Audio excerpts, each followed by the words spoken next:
Hi, I'm James. I'm an addict. So, I guess I'll start out with, you know, my childhood. So, I was born in 1997. So I'm 27 years old. I had a dysfunctional childhood, but not, a terrible childhood. Nothing, you know, nothing compared to what some of my friends have been through. My dad wasn't around, and that's played a part in a lot of my future and how that went. But other than that, everything was good. We were taken care of, never needed for nothing. Family got together on holidays, always had support and love on that side. But things went the way they did. I I would say that I can't blame anybody but myself for everything that's happened to me. A lot of people, I wouldn't say blame their childhood or anything, but it's to me, for if I were to use it, that'd be a cop out. So, and then on top of it, without my family, I probably wouldn't have even gotten to the point I am today. So with that being said, but anyway, I was born in Cleves, Ohio, or Cincinnati, Ohio, raised in Cleves, and just it was a small school. Okay, so my graduating class, I'd say, was probably like 150 people, maybe. So when it comes down to choosing who to hang out with, it was like, you either hang out with the football team, and if you didn't play sports, you're pretty much with the rest of the kids, which were, I wouldn't say outcasts, but basically that's who I fit in with at the time. I listened to different music. We were metalheads and all that. But I did really good in school all the way up until sixth grade. I wouldn't say I did really good, but I did normal, didn't get in trouble or anything. All the way up into sixth grade, and then that's when I started failing all my classes just because it was like, I was 12 years old. It was around the time I was hit puberty, all that stuff. And also, we had just moved in with my soon to be stepdad. So that was kind of like a real rebellious era because I wasn't used to having a man in the house. My dad left when I was 4 or 5 years old. So, but along a lot of that goes along with me acting out, I should say. So, my middle school years, I didn't do drugs hardly. Probably smoked cigarettes and a little bit of pot in the eighth grade or something, but nothing like every day or I never got in trouble with it until my freshman year when I started, getting a hold of it more, I guess. But as soon as my family caught on to it, they started to really restrict me. So I'm 15 and I'm not leaving the house at all at this point because I got caught smoking weed in the house and they had no idea I was even smoking cigarettes or anything. So it was kind of like a real shock to them. So a lot of this restriction in the house at the time um, just didn't sit well with me being 15 years old and um, bored, going to school every day, coming home and just sitting there.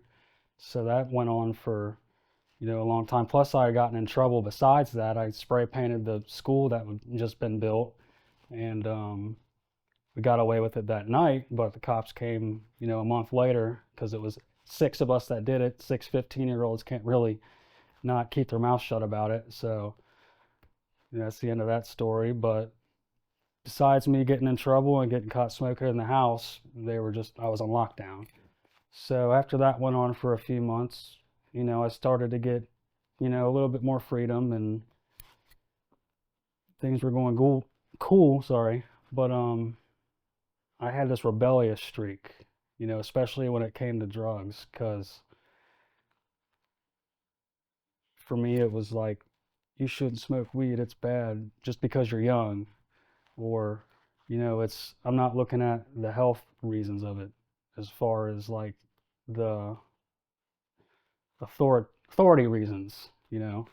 So, I didn't get into harder drugs until later, but this is where it started with the whole weed thing and spice too, because K2 it just came out at the time. I didn't get too into that, but I started dibbling and dabbling in it when I was like 15. That's a lot on a 15-year-old's brain, that spice stuff. But you know, later in the year, once they started to give me more freedom, because they can't keep you grounded forever, because that's just the way things are. But once I started to get more freedom, the whole year I've been, not with this girl, but we had been friends, and by the end of the year we were basically together. And last day of school, she came over and things were cool. We were pretty much together. And then she had her own kind of issues going on at home with her family, bouncing houses back and forth, and kind of just always on the move. So I had no idea any of this was going on, and she got evicted out of her house, and I didn't hear or see from her after that. She just kind of ghosted me because I figured, or she figured it was just easier. But we were only 15. I don't blame her for it.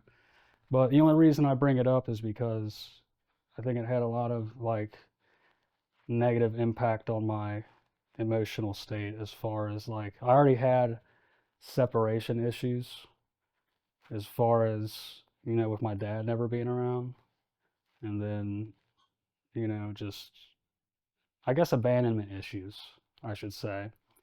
And then I didn't react to that well at all. She didn't really see how I reacted, because obviously, this was before, it wasn't before Facebook, but it was before everybody was on Facebook. So it wasn't, like we could just get a hold of each other. So, I didn't see her for a whole year after that. And I had left Cleves at this time to move to Hamilton. This was between my sophomore and, or no, my freshman and sophomore year. It was the end of the year when I was 15 and switching schools. But when I went to Hamilton, things were like just a way different. It's kind of a culture shock, I should say. Like, it was called the HOPE program, which is forgot what the acronym standed for, but it's basically alternative school programs. So you're either in there because you got in trouble or you got bad grades. And I was in there because I had bad grades. I never really got in trouble much, didn't get in fights or anything like that. But I was real quiet and I guess shut in, because after everything that happened with that, girl, I don't want to use any names, but after everything happened with her, I was just real shut in, especially with trust and not wanting to talk to anybody, especially women. I mean, girls, because school. But making friends was not easy being in that alternative program, because what it was is you go in and you sit at this computer for 6 hours a day. It lets you out to use the bathroom and go to lunch, but that's it. There's no gym class, no extracurricular or any type of like art class, or just any type of class where you do something besides stare at a computer. So, I didn't, I wouldn't say I didn't handle it well, because I did, but it also got me more into self-medicating, because it's a lot for a kid at that age to sit and stare at a computer for 6 hours a day. And I don't think they realize that. And it's kind of like, you know, kind of feel like you're being punished for having bad grades, which, I mean, sure, but I don't think it should really be like that, especially if you're already just struggling. But besides that point, the that's when I started smoking weed every day. And I wouldn't say weed is really, I wouldn't consider it the gateway drug to my problems. I know it is for a lot of people, but that's where the habit started of being dependent on any substance at all. So when that started, fast forward 3 years, I'm out of high school. I've been smoking weed every day. That's kind of my main thing. I haven't gotten into drugs yet or anything, but I had this habit. And back to sorry to jump back, but back to where I went to my sophomore year at the Hope program. I went a whole year without talking to her, and then I just smoked weed and did my classwork, and I did extra work every day. And this is the only reason I graduated and got so many credits that year, because they let us off every Friday if we got enough work done. So I got off every single Friday. There's year and a half I was up there in Hamilton, and fast forward a year, I start talking to her a little bit. Once she got a phone and whatever, and everything was going cool as far as school and everything. Started hanging out with the wrong crowd though. Um, as far as, extracurricular activities after school.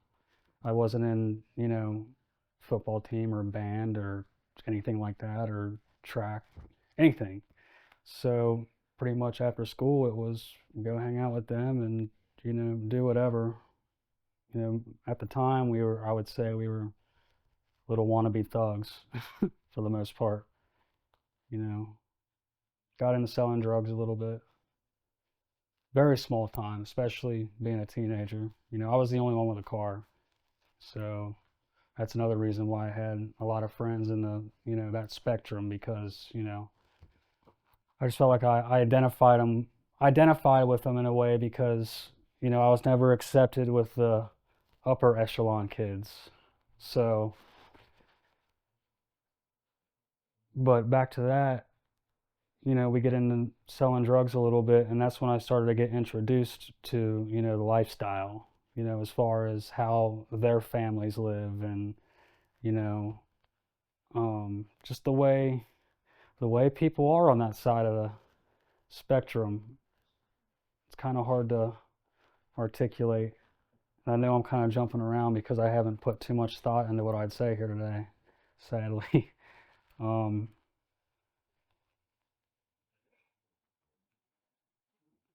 but with seeing how that side of the fence lived, I started to identify with it and started to kind of shift into that lifestyle myself, especially with the selling drugs when I got more into it and it got bigger. Can't say too much about it on here because obviously for legal reasons and whatever. I mean, I have a clean record. I luckily never got in jail. I'm not going to say it's because I'm smart. It's because I'm lucky. It's all it is. But getting into that type of thing will introduce you to a different level of self-destruction, because you get desensitized to the way that people live, as far as, self-medicating, like I had already been getting into since I was, 16. So, you know, I didn't so much get into using drugs, but I was dealing harder drugs when I was between the ages of 17 and 22. I had a few jobs here and there, but and I work now, and I've had a job for 2 years. Ever since I got clean, I've been clean since November 18th, 2022. So, and I like working. I like having a job. What I hate is not making decent money and struggling, living paycheck to paycheck. And I've always told myself, especially getting out of high school, that I would never do that. Seeing my mom do it, she was a single mom, and it sucked. They're miserable. You're miserable living paycheck to paycheck. I'm miserable now living paycheck to paycheck.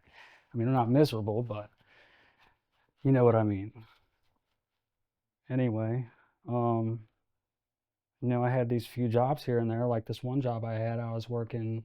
The first job I ever had when I got out of high school, I worked at this restaurant called Cock and Bull, which is an English pub over in Hyde Park. And, it was a cool job, especially for your first job. Um, but it's, a restaurant job, and restaurant jobs are a lot of stress, especially for your first job. And I had pride issues. I never got into it with anybody. That's one thing I've always managed not to get physical with people because you know, I wouldn't say it's much because I'm scared, but it's just why. I don't see the rationality behind getting physical with somebody unless we're trying to, end each other's lives. But yeah, even with my pride issues, I never got physical with anybody, but I didn't last long there was the point. And with me not lasting long there, I quickly got back into selling pot, weed. And that went on for a little while because, it was just easy. I mean, especially like nowadays it's harder because of the competition. We got legalization all over the place, but back then it was different because it was still mostly illegal and decriminalized. And the dark web was really, like, it's still big now, but back then in 2008, between 2013 when it started and 2020, yeah, 2020, between 2013 and 2020, that's when it got really big as far as, shipping drugs to the mail. And I did that for a long time, but doing that it's a lot of paranoia on you because, you know, I'm not going to sit here and act like I was making big time money or anything like that because obviously that's just a lie.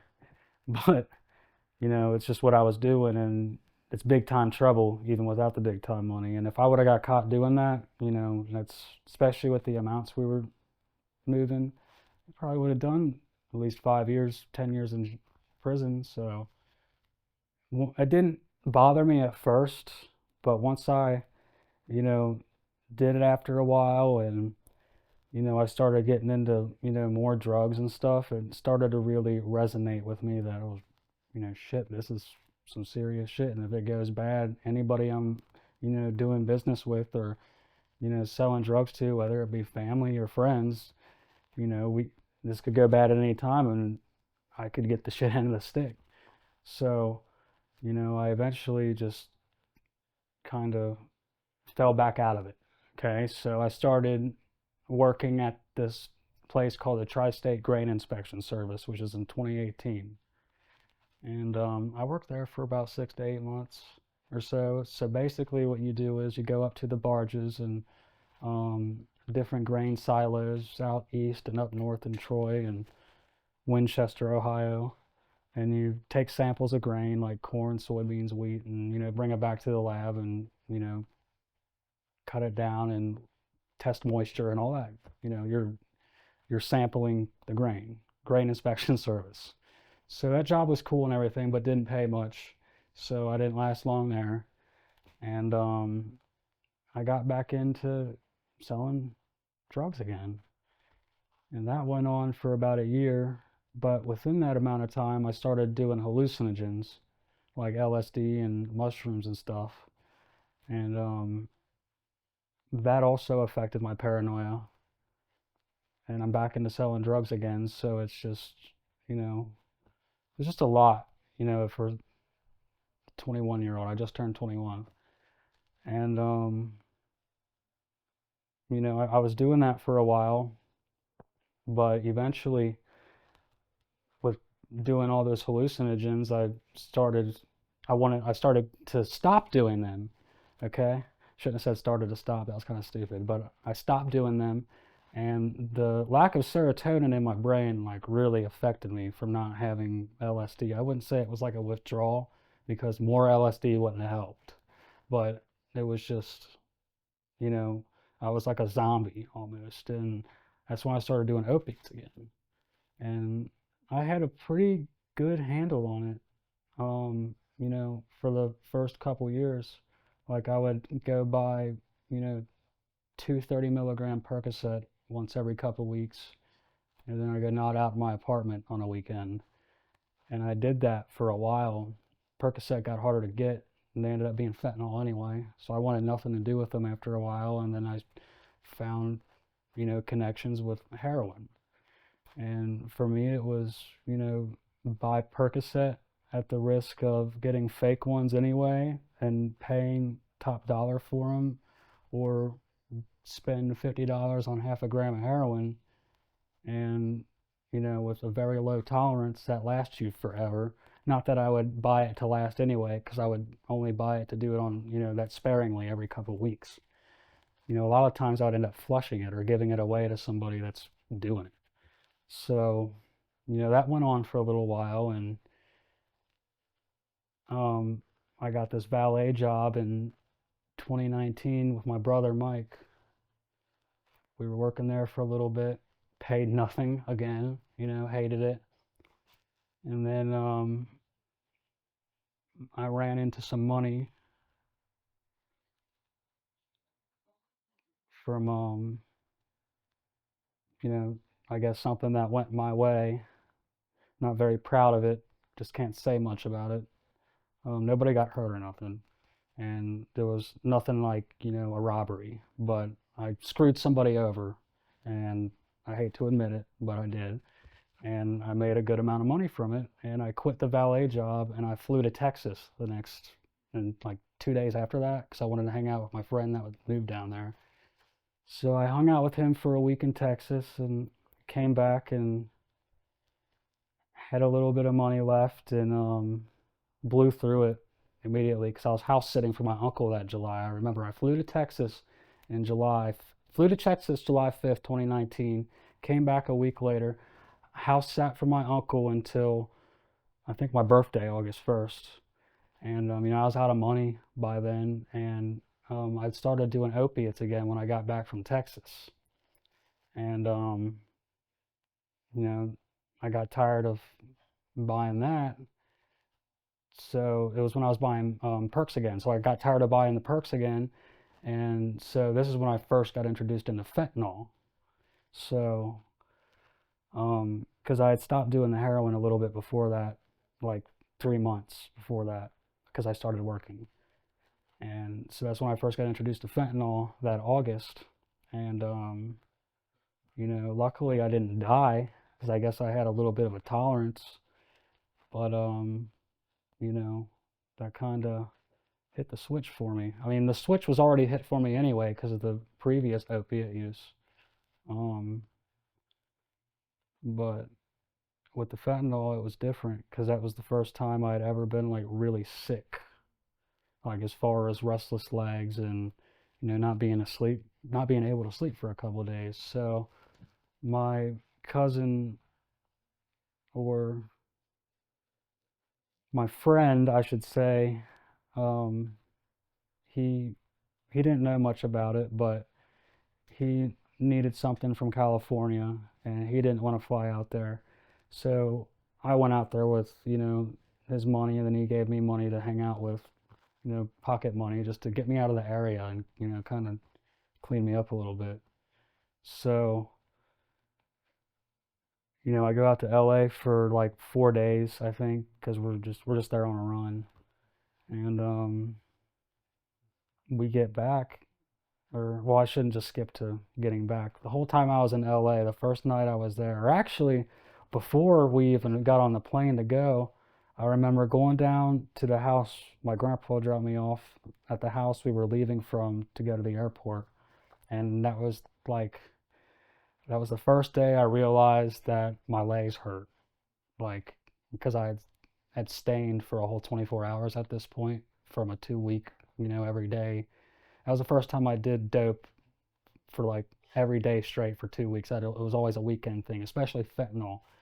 And at this point, I had restless legs. I wasn't like sick to my stomach yet or anything like that, but probably was earlier that day. But it wasn't bad because early on it's not that bad. But I had the restless legs for the first time, and I remember being down at that house, and um, my friend gave me a Xanax because they were already going to give me one for the plane ride because I have trouble flying. And we got to the airport, and I was feeling a little better. Got on the plane, fell asleep, and then woke up in LA. and everything was fine the first day. But that night, that first night, I felt it in my legs again, and I just was tossing and turning and kicking and sweating, and I was like, just what? I'd never experienced anything like that before. So, I shrugged it off though, because when you don't realize what the sickness is so much, I mean, I realized what it was, but when you don't understand it 10 as you are 10 months down as what's coming, it's, I shrugged it off easier, and I went through with the trip, and, nobody suspected a thing or asked me what was wrong with me or anything. I just didn't sleep much and smoked a lot of weed, obviously, because I'm in LA, and that helped. But, cannabis is only going to help you so much when you're opiate sick, you know. But anyway, I came back 4 days later, and the first thing I do when that plane lands is make the phone call to get more. And for some reason, when we went and got it, it was garbage. So it turned me off to it, and I didn't mess with it till, and this was September by the time, you know, no, this was probably mid-August because I just got back from LA. I quit messing with it, and then a few weeks went by, then it was September, and September hit, and that's when I started messing with it again. And finally, a couple weeks went by, and I got with this chick. She was a little bit older than me. Um, she was a coworker. Uh, I hadn't seen her in like a year. She worked with me at the well, I can't really say, but she worked with me about a year before that, and you know, we sat in the car for a long time together, and when you got two people of the opposite sex hanging out together at that frequency, eventually, if there's any small amount of attraction, it's gonna snowball.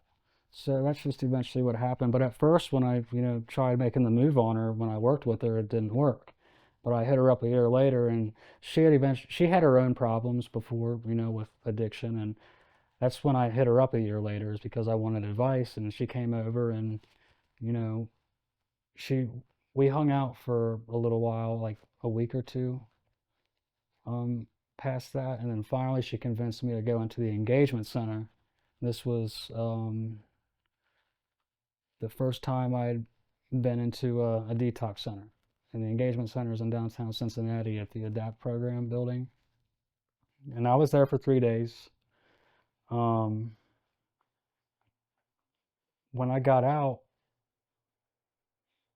I was cool, I guess.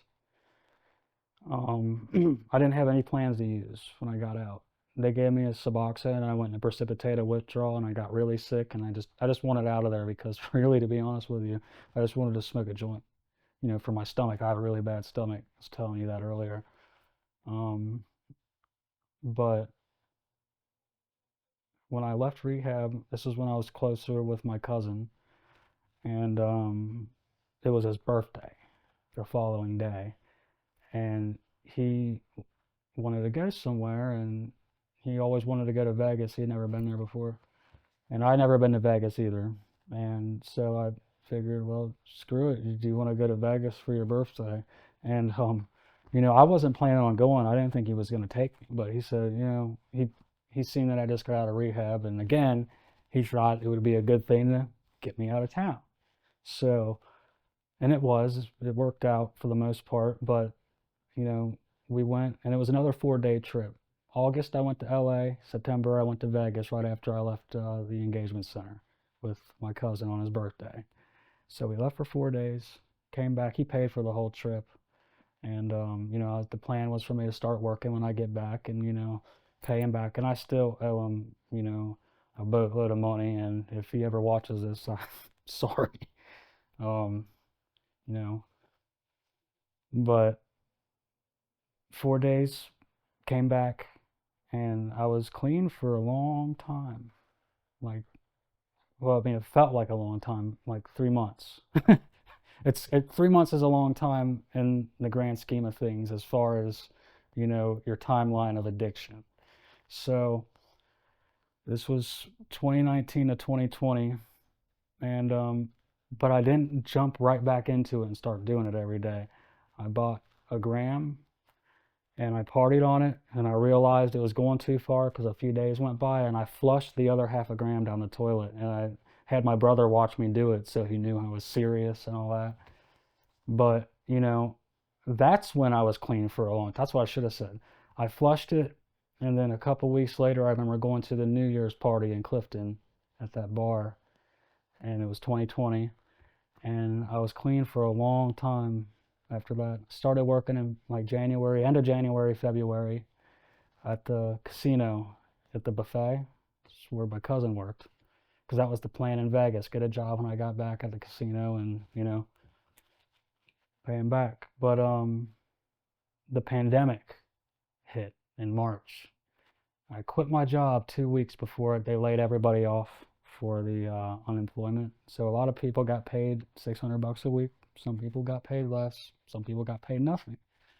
I didn't, I quit my job. So, and I had no idea this was going to happen. I wasn't watching the news at the time. I didn't pay attention to anything, and nobody else knew either. And if I would have stayed on that job, I would have gotten the unemployment, but I didn't.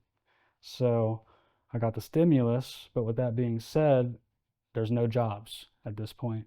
I'm living in my apartment, got to feed myself somehow.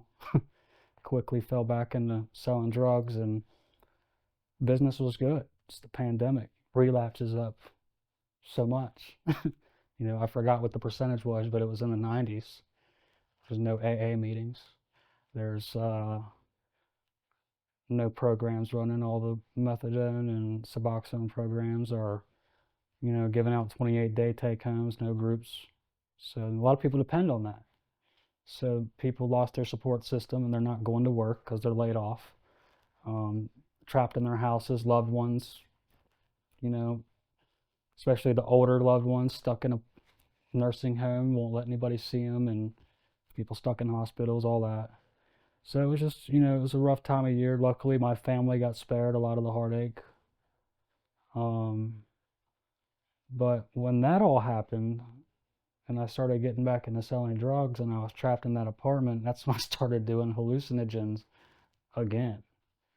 So just to pass the time, I guess.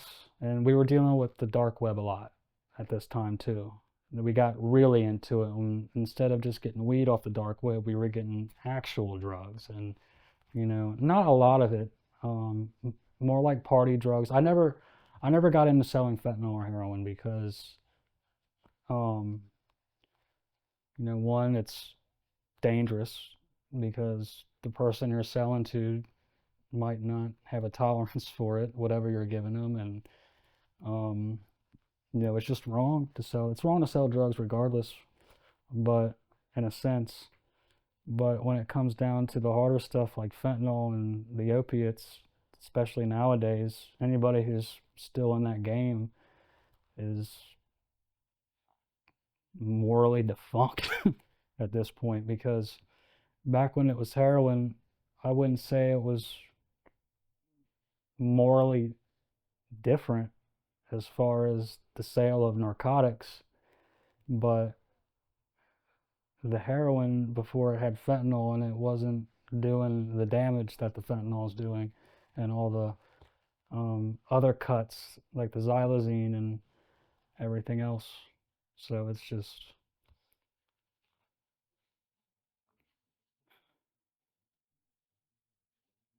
sorry, lost train of thought again.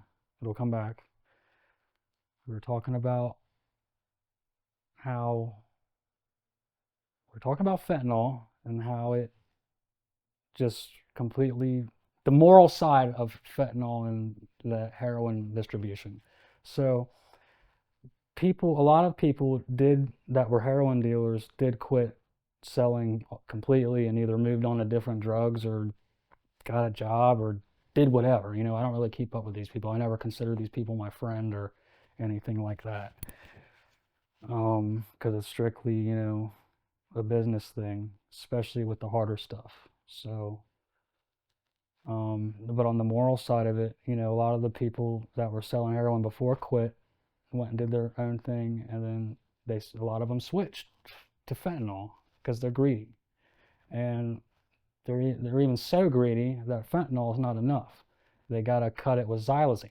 They got to cut it with whatever else, ISO or the thousand other analogs that they have. But you know, I'll get back to where I was at in my story. So I started getting into hallucinogens again, and this was well into the pandemic. And I didn't stick with it for too long, but I did it at a high frequency though in that short amount of time. So it started to kind of screw with my head a little bit, and especially at that time with the government and the distrust, and I'm already kind of like a conspiracy theorist in a way. Um, just the paranoia that I've talked about before with the law. Besides that paranoia I had going on, I had the future paranoia because during the pandemic we had no idea what was in store for us, how long this was going to go, or things ever going to pick back up as far as, employment and, people making a living and stuff. So I was just, everything's on a crossroads at this point. And this whole time I've been single, keep in mind, and I'm a very lonely person. And I've had a few flings here and there since, that girl I was with in high school. But, I was really stuck on her. I don't talk about it too much right now because it's hard to talk about. And also, if she ever watched this, I just, you don't want to be cringy. But anyway, she knows anyway. Um, I was really stuck on her for a long time after that. And when we hung out later in high school, you know, we were more friends and I was helping her out, especially with all the trouble she had going on in her life, bouncing couches and stuff between, her friends and parents and whatever else. We just eventually drifted apart because she had her own thing going on, and she her big thing was me and her getting together is going to ruin our friendship, and whatever, it's fine. But but yeah, I've just ever since then it was really hard for me to get attached to somebody. But the reason I bring this up is because this at this time in the pandemic, um, I quit doing these hallucinogens, but I started doing the heroin, not the fentanyl. I found a heroin connection from the dark web, and then I found a local one. So I was just doing regular brown heroin, probably still had fentanyl in it, but you know, I would do it once every couple of weeks, just like I was doing before, and had a good handle on it. And this was well in the pandemic, and this was about June, and then I got with this other chick that I met in high school, later in high school, but she was like 2 years younger than me, and I was like, I think almost 18. And my big thing when I was 18, my senior year, is I did not talk to any of these girls, especially the younger ones, because one, I'm not a creep, but two, you don't want to get yourself in trouble. But three, it's just, she was young. I just didn't really pay any attention to her anyway. But, I ran into her through mutual friends, during the pandemic, and we went out to this bar with our mutual friends. That's where, I first ran into her at. That was the first time the bars opened up after all that happened. So, and plus it was the first um, chick to ever pay attention to me in a long time, um, since I went to the engagement center. And things, escalated pretty quick with her, and I would say they were going really good, but we were young and they went really fast too. And I think we were together for like a month or two, but I fell hard in this month or two, And like I said, it was the first chick to pay attention to me in a long time, and especially during the pandemic and my little psychosis I drove myself into. I just kind of got really attached to her in that short amount of time, and things were going really good, as far as I knew. And but one night I picked her up, but I also went and picked up, some dope that day, and that was my weekend. She didn't. I hadn't done it yet with her in the relationship, but it was just a night because me and my brother were living in the apartment together. It was just a night me and him wanted to party, and I didn't realize it how bad I was when I would use, like as far as nodding out and being obvious. So I went and picked her up. I haven't done anything yet that night. I was excited. I get to get high tonight and I get to hang out with my girl. And I picked her up, brought her over, and sat there like we usually did, watched TV, talked, you know, boyfriend girlfriend stuff anyway. And she, sorry, I lost train of thought again. We were in the apartment, and I picked her up, and I went and used the bathroom and did my thing. This is privacy. And I came back out, and with some some time within that amount of time, I, started nodding out, I guess, or whatever. And I don't remember much of it because I was, pretty out of it that night. But she obviously could tell that there was something wrong, and she didn't say anything about it, that night, as far as I can remember. But the next morning, I woke up really sick. Not like sick as in, oh, I need to do something to feel better, but just when the first few times you're doing it, when you're not addicted to it yet, it's a lot on your system. So when you wake up the next morning, and even when you do it, right after you do it, sometimes you'll puke. But the next morning, I was really puking, and it was pretty obvious, And I just, when I came out of the bathroom, I was all sweaty, and I sat on the bed and I straight up told her, like, this is what's going on. It's, I told her it's not really a problem. I'll put it down right now, but I would understand if you left right now and didn't want to come back. But, I'm not really 100% sure what her motives at the time. I'm pretty sure they were sincere at the time. We were young. She was only 20, I was 22 or 23. And, she said she wanted to try and make it work, you know. But, a week or two went by and she started to, guess, have cold feet. And then she told me about it, and then I kind of like lost my shit. And then she backed out, and then ended up coming over again that night. And then a couple more weeks went by. And keep in mind, I didn't get high the whole time that I told her that I wouldn't, because I even flushed the rest that I had, just like I did with my brother. Even though that don't really mean shit, that was just a gesture of, I don't plan on doing anymore, and just like I promised you, type shit. And a couple weeks went by, maybe a month or so. Um, but I guess she just got detached because I guess she felt betrayed in a sense because, you know,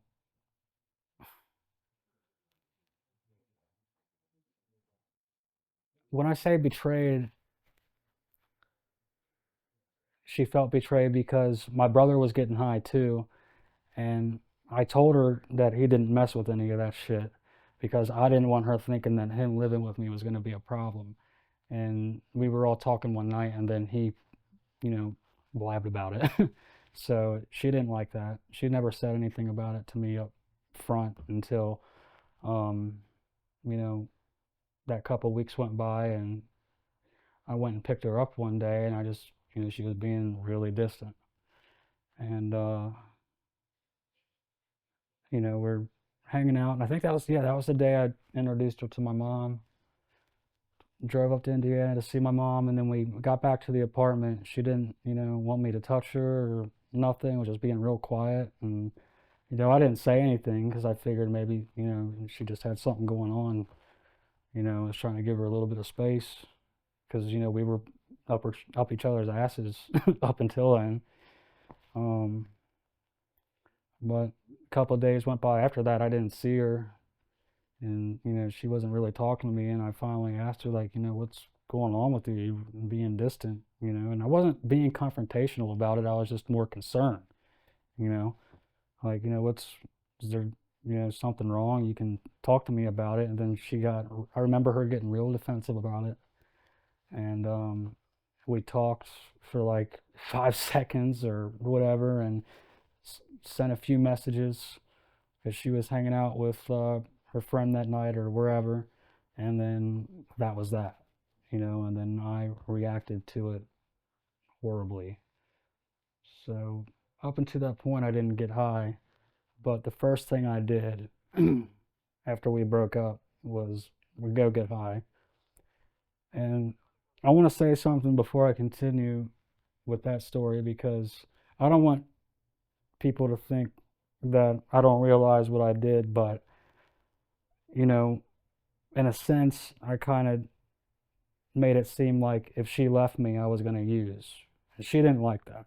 And I didn't mean for it to come off like that, but that's just the way it did. And, that was kind of, messed up with me. So she went her separate ways, and I didn't react to it well. First thing I did is I go out and go buy some and come home and punch my mirrors out and trash my apartment and start getting high again. But instead of getting high once every week, I'm getting high every night because I realize I can't sleep. This is like, this all comes in with my abandonment issues with, my dad. And then the first love that I was with in high school, when she ghosted me, when she had her own things going on, I don't blame her for that. We were 15 and, she got evicted and all that. It's hard when you're that young. So, if she ever waters this, I don't blame her for that. But with that being said, it had a major effect on me and my, self-esteem and, the abandonment issues. So when things went that way with my second love, with her walking out, and I took it that bad, you ask anybody I know, I was inconsolable for like a month, and I had never been like that.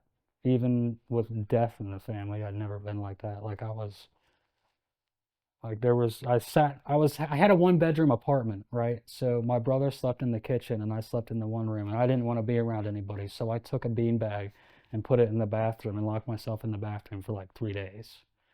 And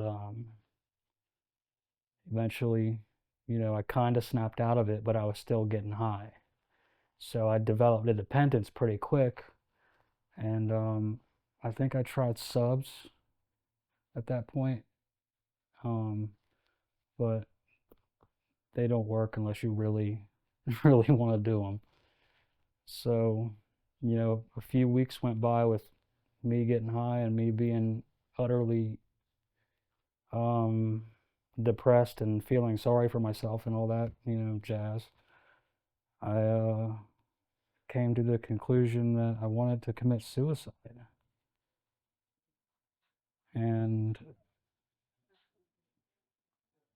that was kind of like, I wouldn't say everybody, but, I'd say most people have, it's crossed their mind at least one point in their lives. And it's crossed my mind a few times in my life, but never as seriously as, at that time. And, as much as I wanted to, not exist anymore and the suffering, couldn't do it to my family. Um, you know, it was a terrible loss on my part with her, but I think what really um, put the knife in me and like twisted it was 2 weeks went by after we broke up, and I heard through our mutual friend who we started hanging out with that she had been sleeping with a coworker while we were still together for like the last couple weeks of a relationship, which would make sense while she was super distant towards the end. And like that kind of just it was a couple days after that is when I decided to commit suicide. Sorry that I'm jumping back and forth, but that's just how it went. And so it wasn't something I'm going to do this right here, right now. I planned it out and I went and I found some needles, or a needle, and they were stashed away from a diabetic kit from a long time ago. So that was the first time I'd ever used a needle in my life, and the plan was to, maybe I wasn't trying to kill myself as much as I was playing Russian roulette. The idea was that I'm gonna shoot this dope up for the first time, and if it kills me, it kills me, and if it doesn't, it doesn't, and it didn't kill me. I shot it up, and then I fell asleep and woke up. Um, but it was I had been storing it up until that point, and I still tried to stick with snorting after that, but I started doing the intravenously using on, like, I'd say in the weekends, and then it went from the weekend to every night. It went from every night to breakfast, lunch, and dinner. You know, and this was all within a span of a few months. Like, we in 2020 in June, I'd say we got together, or the end of May maybe, and then we were together for a month or two, June, July, and then you know August or September is when I picked up that needle and made that decision. And I'm fortunate and happy that I didn't die, because I got my little brother who's 12 now. He was probably only 9 at the time.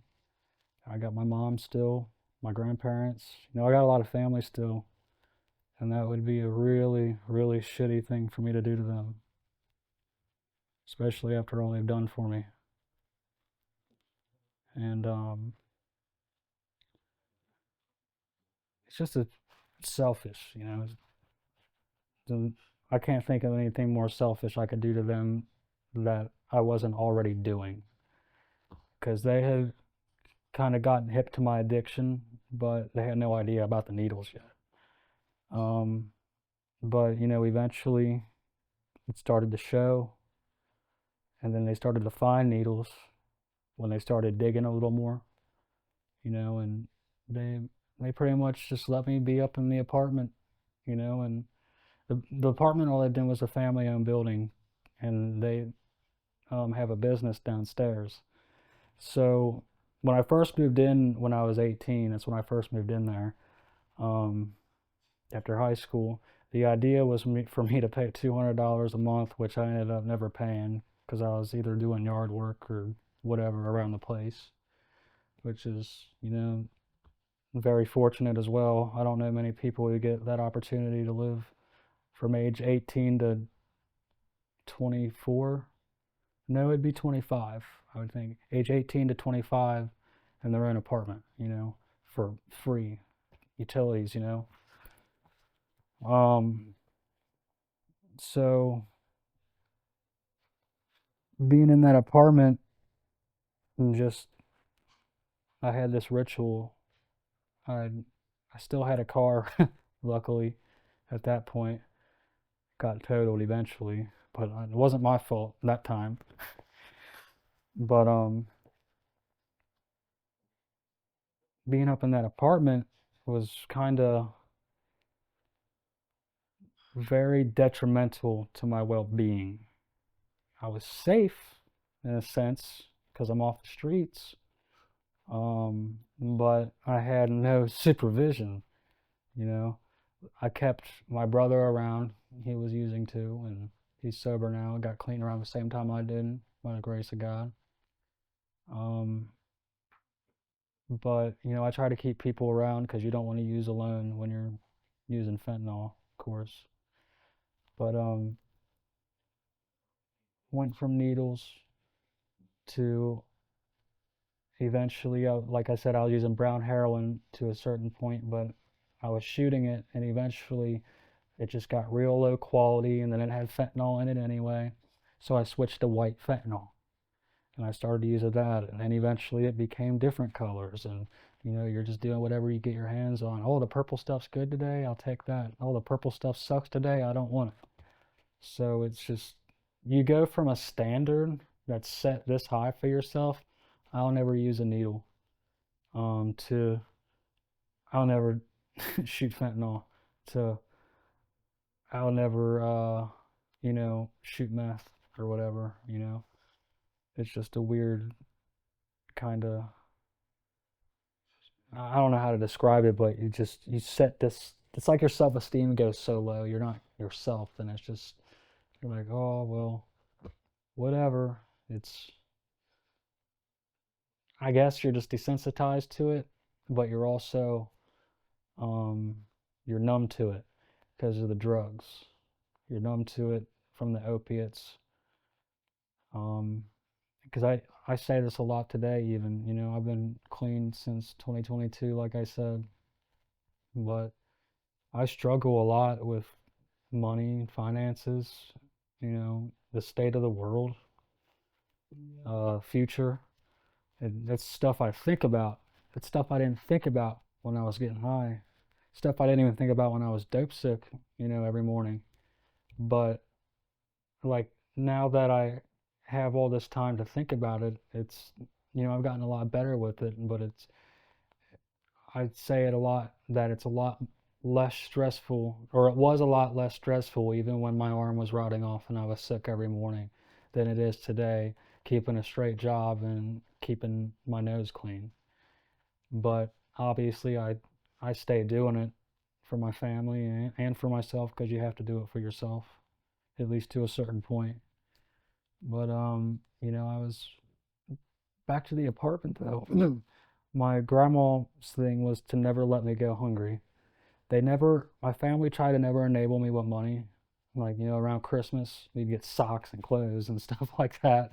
Um, but I guess you could say I was enabled in a sense, like, of survival. Like, I think that I would have gotten clean, but I also might have died. But I might have gotten clean if I would have been threatened to be homeless earlier, or, if they stopped giving me food, because her thing was never let me go hungry. So I'd get a box of food dropped off to me every week, and I was up in that apartment for free. So pretty much I had it made as a junkie. And, I took it for granted a lot. I was, uh, I was a really shitty junkie too. Treated my brother like shit. And I had this facade around everybody else, especially like on the holidays. I looked like shit, but I'd be telling them like, "Oh, I'm a couple weeks clean, all that," and they know better. Especially when you go to the bathroom Christmas and you're all wired, and then come out and you're all tired. Um, but it's just the enabling thing. I can't really, I can't say that because I don't like placing the blame of everything I put myself through on other people. And in her eyes, she's keeping her grandson from starving and, going out and committing crimes just to, get food, even though I was still going out and committing crimes to get dope. And when I say committing crimes, I mean going to Walmart and boosting and stealing two pairs of jeans and going back for a gift card and driving up to gift card roundup and driving to the dope boy and then driving home. That would be our daily thing. That was our daily thing for a while when we ran out of people to bum money off of. Um, you know, up to a point, I'd say a year after the whole thing happened with um, the girlfriend, where things went really bad and I started using the needle and all that. And also, I don't blame her for anything either. I did. I used to. I used to blame everything on her, but I don't. So if she's watching this, you know, I don't blame you. So, um, but a year after that, at this point, I'm a year into the needle addiction, and um, I think I went to an inpatient treatment center called Lemire, and again, I make it 3 days, and then I leave. I call my brother to pick me up. So after that, most of my family wanted nothing to do with me, except, for my grandma to drop off food, and then I'd come here and cut her grass once a week in the summertime. And then, you know, as far as my cousin and any friends that I had, they didn't want nothing to do with me because I either burned money off them or, screwed them over in some sort, burned a lot of bridges. Um, I just kept doing it though. Like I wanted to stop, but one, I couldn't because of the physical addiction, and I just wasn't ready to go through the sickness. But two, I had that crutch from that hole I was filling from the loneliness and the abandonment, you know. Like I still struggle with that a lot today. I've been single for 5 years. I've been single since her. I mean, I've had a couple flings, but as far as getting attached to anybody and investing myself in anybody, she's the last one I was invested in because it's not even really that I'm afraid to get invested in anybody. I mean, I am, but I'm not. I would really like to. But at the same time, um, I was addicted for a good 3 years after that, and I sure as hell wasn't getting with anybody during that time. Nobody wants to be around that. And then the past 2 years, being out of rehab, like I said, I talked to a couple and had a couple flings and that sort, but it either went terribly wrong or I just picked the wrong person completely and got stolen from, or you know um, I just always have this wall up now, so it's hard to meet people, as no matter how lonely it gets, no matter how bad I want to sleep next to somebody, not sleep with somebody but sleep next to somebody. That's my big thing, is being able to sleep next to somebody and having that warmth beside you at night. That's the one thing I miss about being with somebody. But as much as I want that, as much as I feel like I even need that, I don't put myself in the position because it puts me at jeopardy to have a bad reaction to it if things go wrong and I get too attached. Because I'm still, I think the drugs, in a sense, mentally kind of affected me as far as like my emotional, like I have a good handle on things as far as not letting things fly out of hand, but I bottle things up and then let things go by for a while, and then I let it all out at once, and then that's when I lose it. So I got a lot I'm working on, so I stay away from women for that because I don't want to ruin anything that possibly could be worth a shot. So it's kind of like a dual thing. I want a relationship, but I don't want to ruin a relationship, and I also don't want a relationship to ruin me.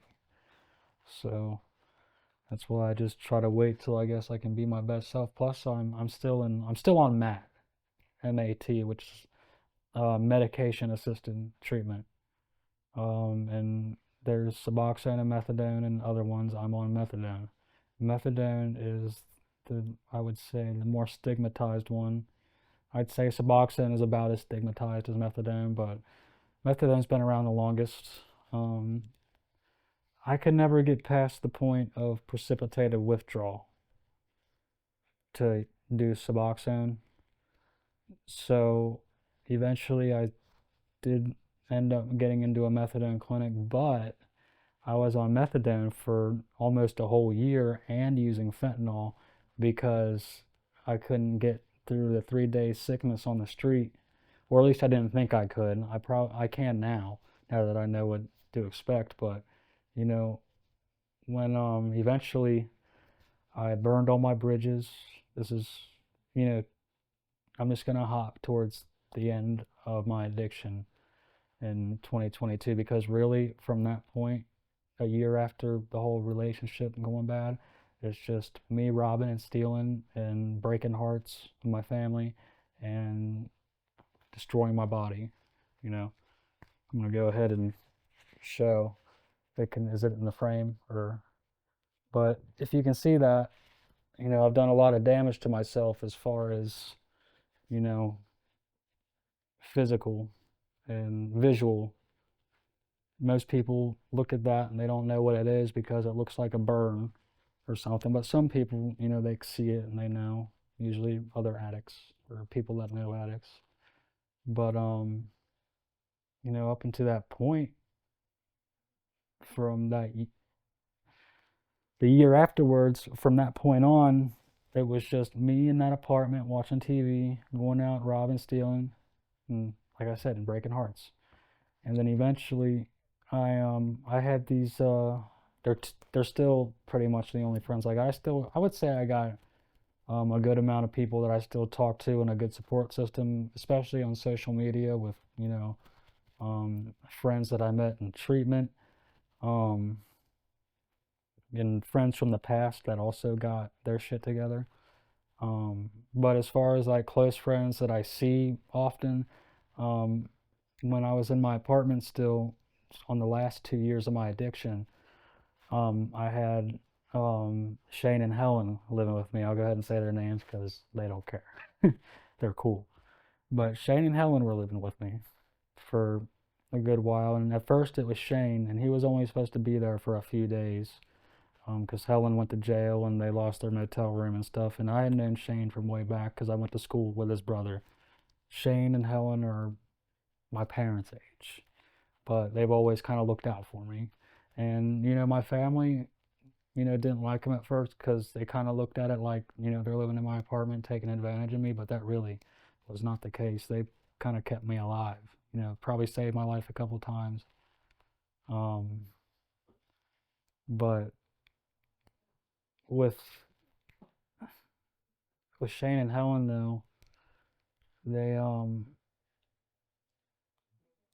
they've been with me through the latter half of my addiction and then through all of my recovery. Um, they're still working on their recovery. Shane is actually, he's about 15 days from getting out of his halfway house because he got locked up for some, theft charges or whatever. But he's doing real good. He's working and he'll be out soon. Helen's still working on her thing. She's not using opiates or anything, but she still struggles with, whatever else.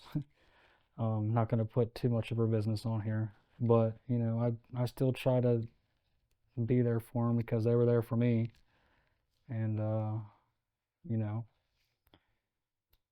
But anyway, with them, they lived in my apartment for a while, and towards the end, when I moved out of the apartment, I didn't intentionally move out, but they were still staying there, and I left because I kind of felt like I needed space, and I let them stay there just because they didn't have a place to stay, and you know, plus I kind of needed somebody to watch the place and make sure nobody broke in while I was staying here at my grandparents, because that's where I live now is here at my grandparents, and that's when I came back to at the time.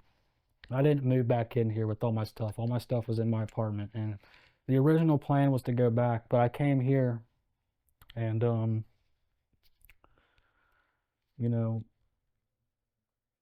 I was using, and they were under the impression that I was just depressed. At this point, I hadn't had a job in 3 years, and I wasn't selling drugs. I was a thief living in my apartment for free and, getting food dropped off to me. In a sense, I had it bitch made. That's what a lot of people would call it. But, I was just, fortunate and lucky, I guess. It's kind of what kept me alive. But, towards the end there, when I moved into here, um, unintentionally, I um I was using, and they kind of were under the impression that I was depressed, like I said, and they just they were watching me, but they weren't 100% sure if I was using or not, and I always kept my arms covered up. But at this point, when I moved in, my arms were rotting, like to the point where it was had an odor, and I've never experienced anything like that before. It was necrosis that I had going on. Like it was turning yellow, and I'm not trying to gross anybody out, but you could see the bone and everything down into my arm. And, I was wondering at this point if I was going to lose my arm or not, and um, I, uh, I was here for a couple weeks, and Shane and Helen moved out because my grandma working downstairs got hip to them living upstairs when they weren't supposed to be there while I was gone, so they had to go. And they weren't mad about it or nothing. And they luckily had a place to go to because Shane's uncle had died, So that had worked out, considerably. And so the apartment was empty, and I was still staying here, but I'd gotten in trouble because I had stole my grandma's purse and took her debit card to the ATM. She got a notification on her phone that I took money out, and when I got home, she confronted me about it, and I went back to the apartment, you know. So while I was up there, I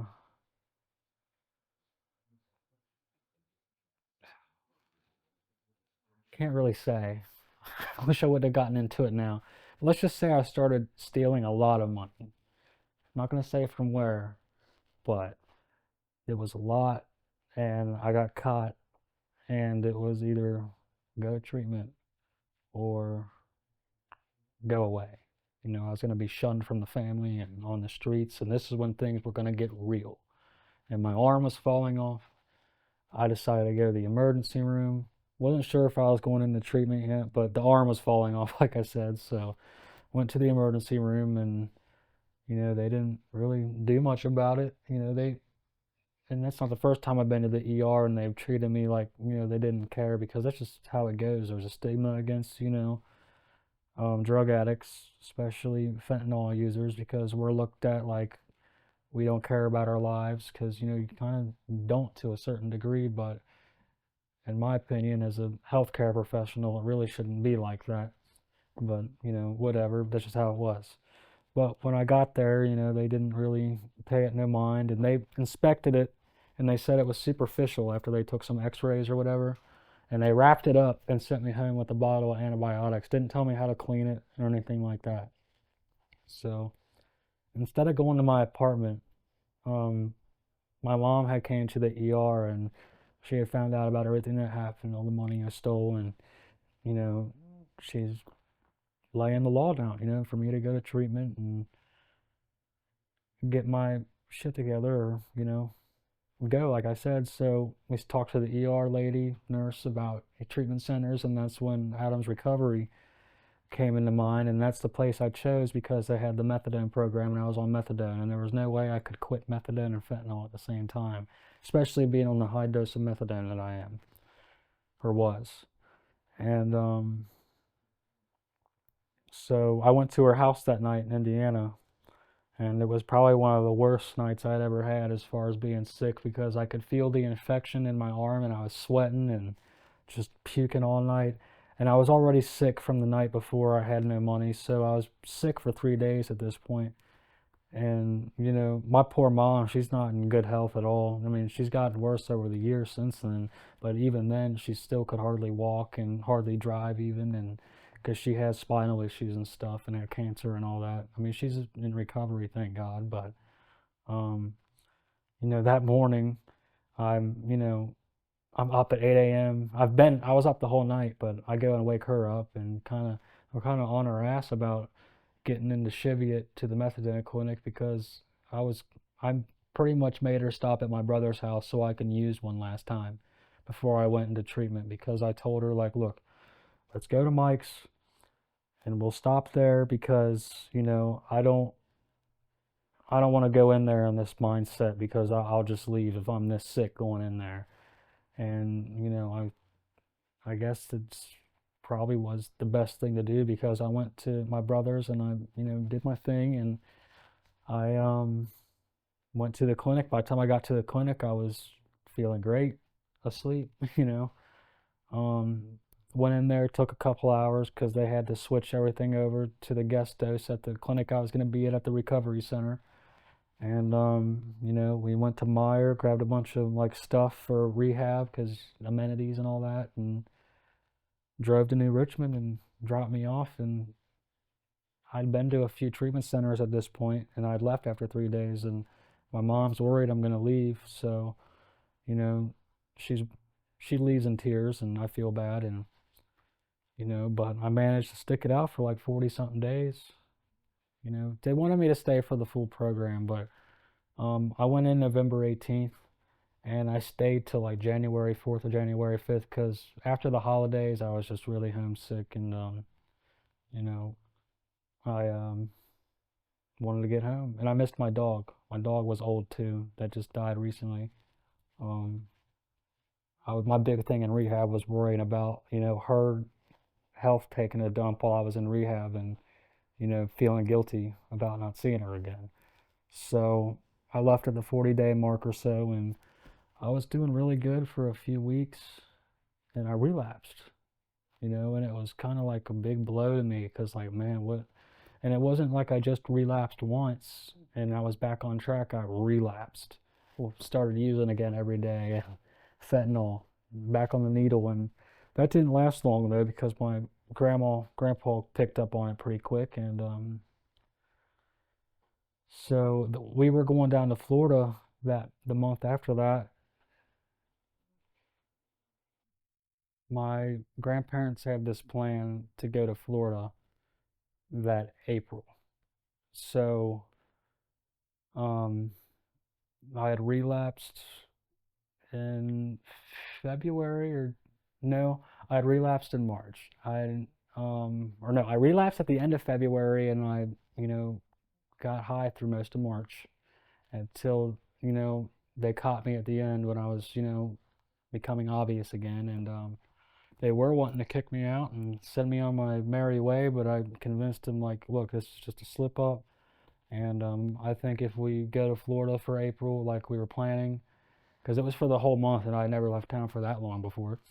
And so I told her I figured if we do that, let's just see how it goes after that, because I have a job lined up and everything when I get back. So I told her it would be counterproductive for, everything to just go haywire now, and, you know, um, but I mean, I didn't expect her to go through with it either way.